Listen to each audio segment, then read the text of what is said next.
এই জনতার পক্ষ থেকে তাদের যে কত দাবি দেওয়া আছে তাদের দাবি দেওয়ার অনুরোধ আমি সমর্থন জানাচ্ছি। আমাদের ছোট বাচ্চারা সহ সারা বাংলাদেশে যত ছাত্রী তাদের উপরে যে ছাত্রলীগ এবং আওয়ামী লীগ তাদের নিপীড়িত করছে তাদের বিরুদ্ধে রুখে দাঁড়ানোর জন্য আমি এখানে আসতে পারি।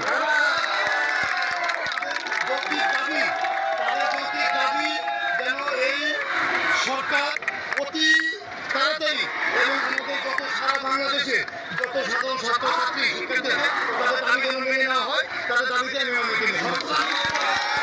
যারা যারা কিনা এই ছাত্রছাত্রীর উপরে অতিরিক্ত হামলা করেছে তাদের অচিরেই যত দ্রুত সম্ভব হবে। আরেকটি কথা বলতে চাই, যারা কিনা এই কোটা আন্দোলনের বিরুদ্ধে যারা অবস্থান করতেছে তারা আমি মনে করি